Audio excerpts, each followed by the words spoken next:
Guys, welcome to Audrey's reading area. I have missed you guys so much.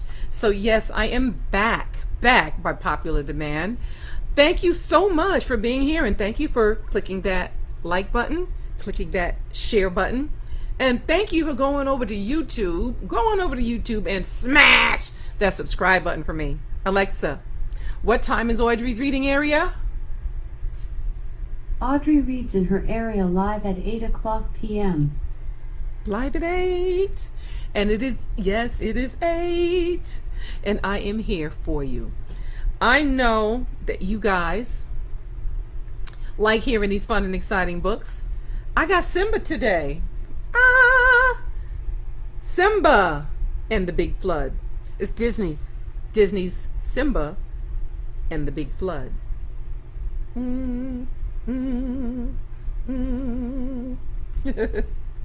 Well, shout out to my grandbabies, Korea, Sana, DJ, or D3, and Kaden. I love you. I miss you so much. And I pray that I could get to see you guys again real soon.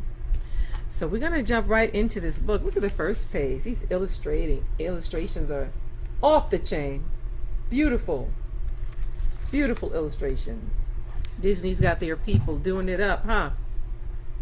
So let's see. So this is Simba and the Big Flood. Does not say who this is written by. It just says copyright 1996 Disney Enterprise Inc.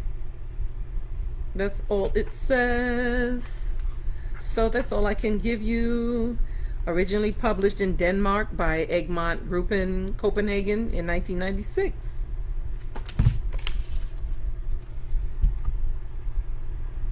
That's what it says. I'm giving them their credits. And I am reading their book for them. Simba and the Big Flood, you guys. Once there was a young lion cub named Simba. His best friends were Timon, a little meerkat, and a big warthog named Pumbaa. Pumbaa. The thing they enjoyed doing the most was nothing. One day, after a big lunch of wiggly worms and crunchy grubs, Simba's friends rested beside the river. Simba studied the clouds. She's studying the clouds.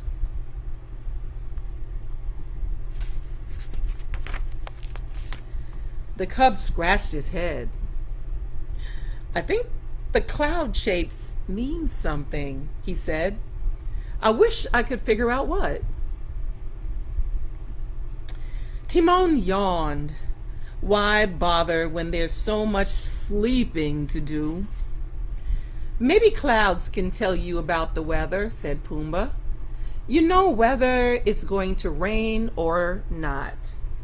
What do you guys think? Do you guys think that clouds can tell you a little bit about the weather, whether it's going to rain or not? If they're dark, it usually means they're going to rain, right? If they're all bright and the sky is blue, most likely not going to rain. From my experience, that's what I've observed. Do you think they can? Wondered Simba. What? Timon looked up. It's the silliest thing I've ever heard. The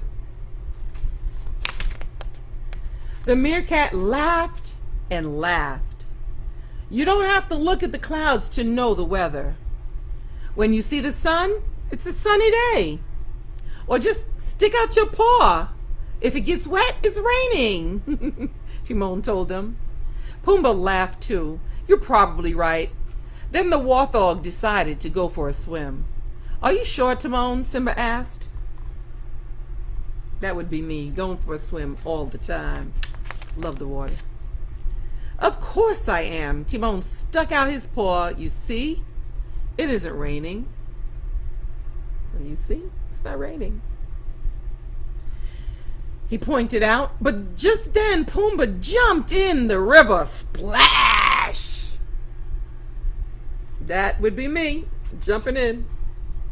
Timon was soaked. Look at the smile on his face. Pumbaa called from the river, "Hey, Timon, your paw is wet now. Is it raining?" Because his paw is wet. You get it. The warthog laughed so hard his big belly made the water ripple. Simba laughed too, but Timon didn't.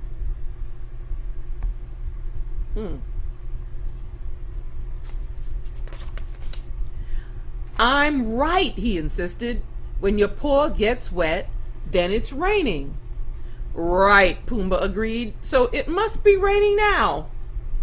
And Pumbaa and Simba laughed again. The friends went to their sleeping spot. Nothing like a refreshing shower. "Right, Timon?" Pumbaa asked. The meerkat didn't answer. He was still trying to dry off. Simba stretched out in the sand. The sun warmed his fur. He yawned and said, "I can learn to understand clouds later." Then Simba fell asleep.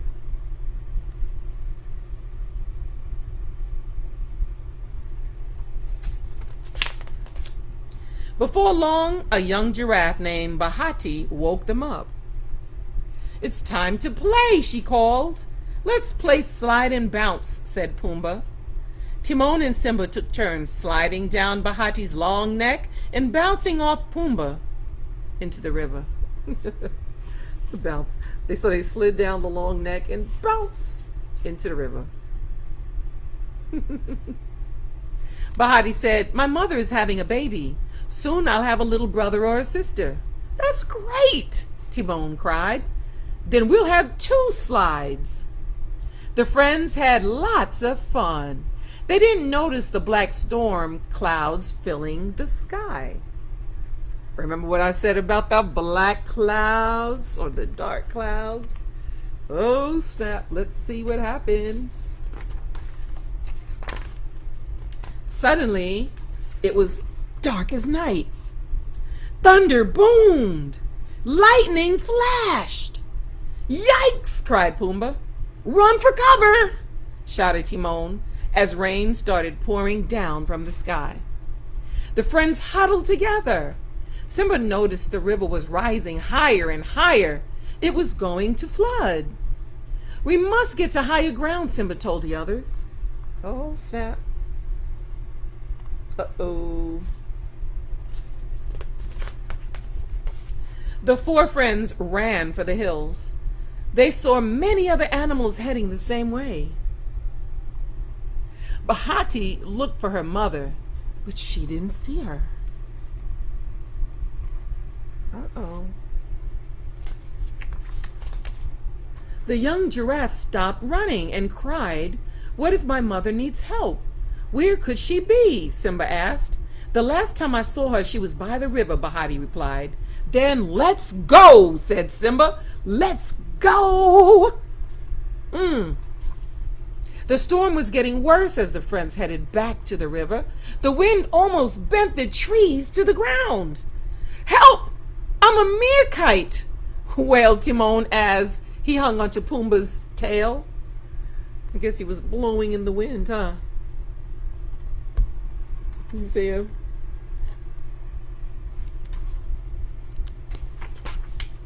Suddenly, a hippopotamus came running up to Bahati. "Your mother is trapped on an island farther up the river," the hippo cried. "The water is too high. No one can reach her."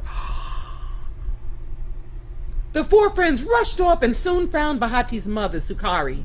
The river raged all around the tiny island, making it impossible for her to escape.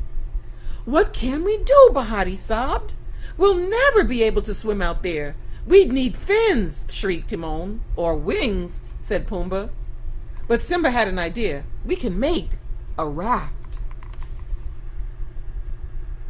They got to go get their mommy. Oh no. The friends quickly got to work. Bahati found some vines. Timon and Pumbaa gathered fallen tree trunks. Simba kept an eye on the river. It was rising fast. They had to hurry. Oh They had to hurry. Tying the trunks together was hard, but by working together, the friends quickly finished the raft. They pushed the raft into the water. Simba and Bahati climbed aboard. "Hang on," Simba shouted as the raft bounced and dipped in the wild water.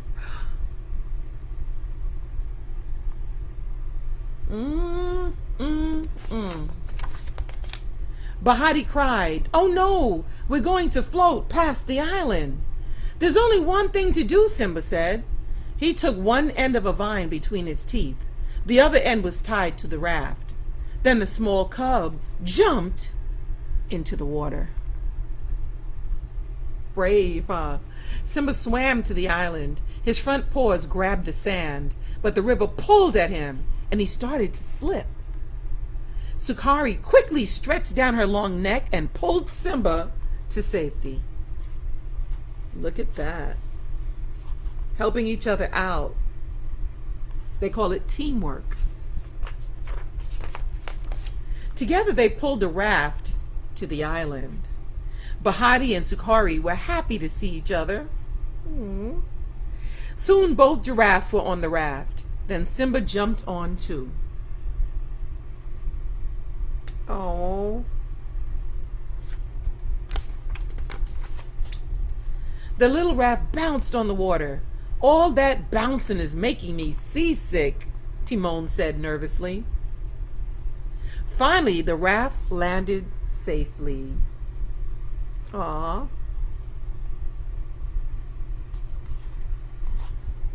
Loving the story.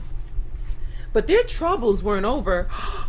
"Oh, my baby is coming soon," Sukari said. "There's a cave nearby," Timon offered. "You could go there." The clouds were starting to clear. "I think it will stop raining soon," Simba said. He was learning to understand clouds. Bahati's mother went into the cave. The friends waited anxiously outside. Other animals came to the cave. They wanted to welcome the new baby giraffe. Aww. Simba felt terrible. "It's all my fault," he said. "If I had learned to understand clouds sooner, I would have known the storm was coming. Then your mother would never have been trapped on the island." "But it was your idea that saved my mother," Bahati said. "And you were so brave.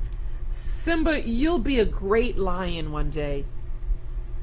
"And you're already a great friend," Pumbaa told him. Timon nodded.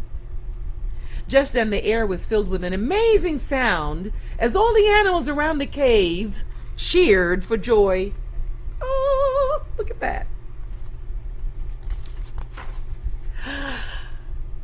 The friends found Sukari with her baby. "Bahati, meet your brother," the mother giraffe said.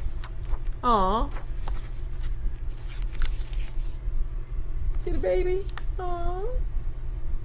He had the baby. She had the baby. Bahati smiled. "Can he come out and play?" Sukari laughed. "Not yet. He has to learn how to walk first." Then Sukari turned to Simba. "You are a brave lion, Simba. Thank you for saving us." Aww. The animals left so that the mother and baby could rest. "This calls for a celebration," Timon announced. Grubs for everyone." But Simba wasn't listening. He was busy studying the sky. "I have to watch the clouds to make sure it isn't going to rain again," he said. "You got to watch the clouds now." "There isn't a cloud in the sky," Timon pointed out. "And we all know that the rain comes from the clouds." Simba looked up. His friend was right. "Besides," continued Timon, "it's not going to rain. My paw isn't wet. See? My paw isn't wet." Just then Pumbaa jumped in the river. Splash! You know that would be me, right? Splash! They are having fun. I love it. "It looks like rain to me," joked Simba. Everyone except Timon started to laugh. Not happening. What? Why? Timon sputtered. Then he looked around at his laughing friends. I guess when it rains, it bores, said Timon with a shrug. Hakuna Matata. Hakuna Matata. Then they all laughed together. Means no worries for the rest of my days. Yeah. They are having a ball. Hakuna Matata. Aw, the end. Thank you guys so much for being here and listening to me read fun and exciting books like this. All right, now, don't forget to go on over to YouTube and look for Audrey's Reading Area. Just type it in, Audrey's Reading Area. It'll come right up. That's me. Go ahead and smash that subscribe button for me, you guys. And thank you so much for being here and listening to me read these books and enjoying them and sharing them with everybody so everybody can get to hear me read too. I appreciate you. Thank you.